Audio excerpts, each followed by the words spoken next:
যাদের ঘরে কন্যা সন্তান আছে, আলোচনাটুকু শুধু তাদের জন্য, আমি এটুকু বলেই শেষ করে দেবো ইনশাআল্লাহ। যাদের ঘরে কন্যা সন্তান আছে তারা কত বড় আল্লাহর নিয়ামতের মধ্যে আছে একটু লক্ষ্য করেন।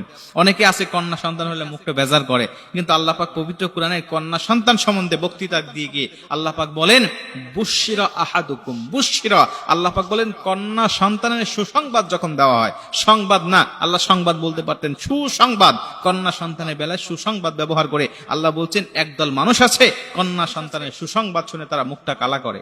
আমাদের সমাজে কিন্তু আছে, অনেক মানুষ আছে যারা কন্যা সন্তানের কথা শুনলে, যখন সিজারের আগেই দেখবেন যে অনেকে এখন আত্মশুনো করে তারা জানতে পারে যে কন্যা সন্তানের, তখন থেকে তার মুখটা ভারী হওয়া শুরু হয়, একদম বড় হওয়া পর্যন্ত দেখবেন যে ওই বাবার মুখ আর কখনো হাসি ফোটে না।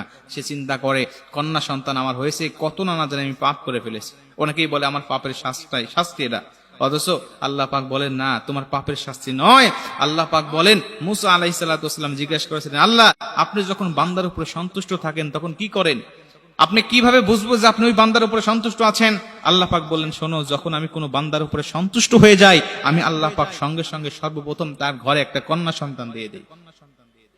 মুসলমান ভাইরা রে আমার, শুধুমাত্র তাই নয়, আল্লাহর নবী একাধিক হাদিসের মধ্যে কন্যা সন্তানের সুসংবাদ দিয়েছেন। যেই সমস্ত পিতার কন্যা সন্তান আছেন তাদেরকে সুসংবাদ দিয়েছেন।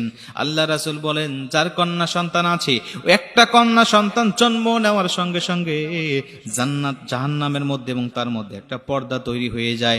দুইটা কন্যা সন্তান হলে দুইটা পর্দা পড়ে যায়, তিনটা সন্তান হলে তিনটা পর্দা পড়ে যায়। তার মানে জাহান্নাম থেকে তাকে অনেকটা দূরে পাঠিয়ে দেওয়া হয়।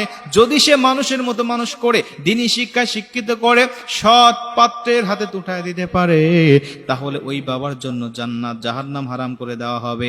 আল্লাহ রাসূল বলেন যেই ব্যক্তির কন্যা সন্তান রয়েছে ওই ব্যক্তির সাথে আমি আল্লাহ রাসূল একই জান্নাতে থাকবো। জোরে কোন সুবহানাল্লাহ। যার কন্যা সন্তান আছে তার সাথে আমি আল্লাহ রাসূল একই সাথে জান্নাতে থাকবো।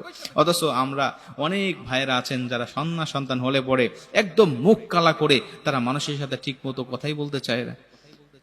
জাহিলি যুগে এই কাজটা করা হতো, কন্যা সন্তান হলে তারা মুখটা কালা করতো এবং কন্যা সন্তানকে জীবিত তারা দাফন করে দিত। যারা কন্যা সন্তান হলে রাগ করে তাদের সাথে তাদের সামঞ্জস্যতা চলে আসে। এই জন্য কখনোই রাগ করবেন না। আল্লাহ রাসূল সাল্লাল্লাহু আলাইহি সাল্লাম বলেন আমি কন্যা সন্তানের পিতা, অতএব তোমরা কন্যা সন্তানকে কখনোই গালি দিও না, কষ্ট দিও না, তাদেরকে তোমরা আদর মোহাব্বত ভালোবাসা দিবা। আল্লাহ রাসূল যখন কোনো যুদ্ধে যাইতেন বা বাহিরে যাইতেন, সঙ্গে সঙ্গে তিনি মা ফাতেমার সাথে দেখা করতেন, সাক্ষাৎ করতেন। আবার যখন যুদ্ধের ময়দান থেকে আসতেন, এসে সর্বপ্রথম মা ফাতেমার সাথে সাক্ষাৎ করতেন।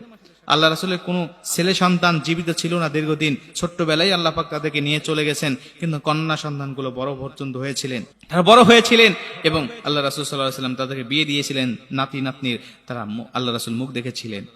প্রিয় ভাইরা আমার, এজন্য কখনোই কন্যা সন্তানকে গালি দিবেন না, এটা আপনার জন্য আল্লাহ পাকের পক্ষ থেকে নিয়ামত।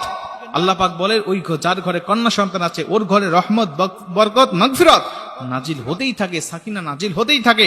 অতএব কখনোই কোনো কন্যা সন্তানকে কষ্ট দিবেন না। আমার 5টা বোন, আমি একা, সবাই বড়, আমি ছোট, সবার বিয়ে হয়ে গেছে আলহামদুলিল্লাহ।